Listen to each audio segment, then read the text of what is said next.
Yo guys, welcome back to another video on the channel, and today I'm going to show you a super efficient way of getting XP, headshots, camos and all sorts in Black Ops 6 Zombies. And what we are going to do, guys, is come to select mission, we're going to come to directed, we're going to come to play solo, and we're going to come down to the brand new Citadel de Moors directed game that has just been added. Pick whatever weapon it is you're trying to get headshots on or get your camos on, and then simply just click your start mission. Now when you load into a game, I'm going to show you exactly what it is that you need to do.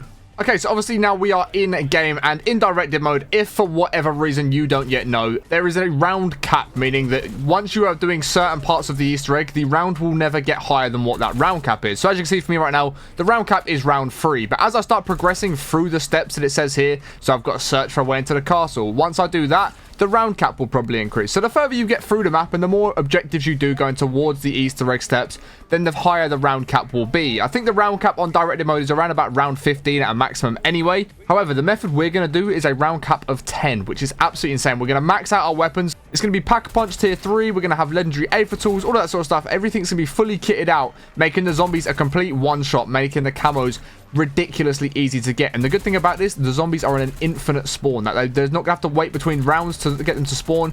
They will just spawn non-stop, which is absolutely amazing. So what we're going to do, guys, is just get our way to the Pack-a-Punch machine. And I'm going to meet you once I have Pack-a-Punched. So the one thing that I would say, guys, whilst you are going to Pack-a-Punch, once you come into this room here and have the choice of 2 doors to open up, I would recommend going through this right-hand door, and you'll see why when we get to the step that we're going to have to do. I'd recommend going through this right-hand door towards the statue room just to be safe. Okay, guys, so like I said, we are going to be in a position where we are going to get to the Pack-a-Punch machine. We're going to open up the Pack-a-Punch machine and, of course, do this final step. So then we're going to take out the Doppelgast when it does spawn. Just simply take that out, and that is going to get the next step to the Easter egg totally finished up. As you see, pretty simple to do, especially on directed mode.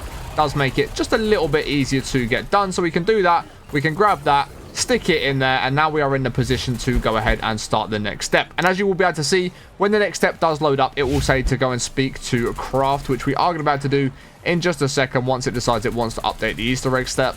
And there we go. Objective started should be to go and speak to Craft, which it is. We're going to come into this little room and just go ahead and speak to him and let all of his dialogue finish. He waffles on for a fair minute, so just wait until all of his dialogue is finished. You'll know when it's finished because it will tell you that the objective has been updated again, and you'll have a new objective on the left-hand side of the screen.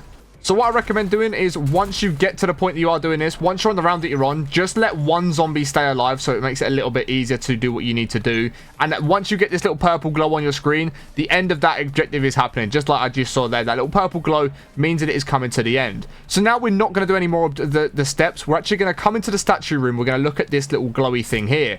Once you shoot it, you are going to be able to keep shooting it multiple times. And then once it's lined up where it's meant to be, it will have like a solid red line, which as you can see, which means it bounces off of this one, and you can go ahead and just shoot this. So just keep shooting these crystals so that they line up where they're meant to be. And like I said, you'll know when they're lined up perfectly because they go to like a solid red color rather than like a dazed red color, if that makes sense. So just keep shooting them. Once they're all lined up, they'll literally point in the direction of where you need to go anyway. So then again, we're going to come into this room. We're going to finish up with this one, shoot that to there. We can then shoot this one once it wants to let us actually start shooting it, just like so. We'll obviously just try and stay away from the zombies so we don't die.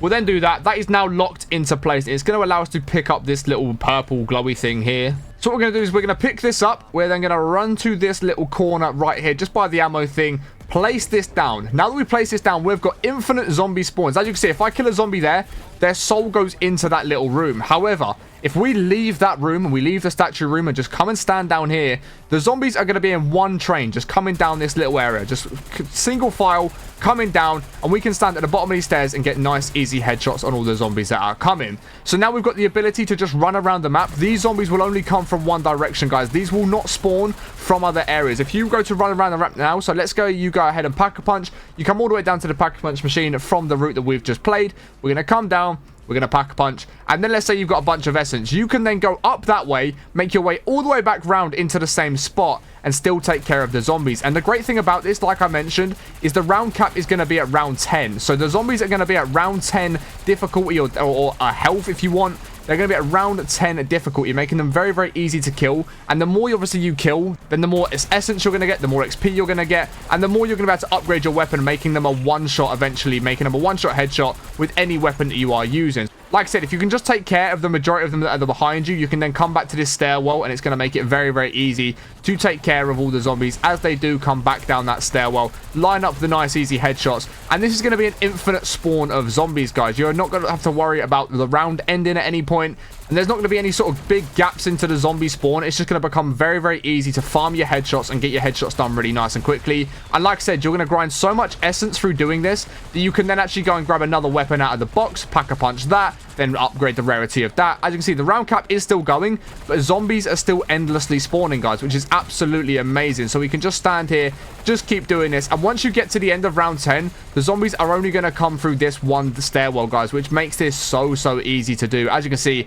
42 critical kills just done right there. Very, very easy to do. Like I said, at the minute, because I'm in a round, the zombies will slightly spawn in different areas, but once you get to the end of that round, you can then just let these keep spawning through the ones place, guys, and it's such an easy way of getting your camos done and getting a bunch of XP just overall. So if you guys have enjoyed today's video, please be sure to smash a thumbs up, subscribe to the channel with notifications, turn on if you're not already, and I'll catch you all in the next one in a bit. Peace.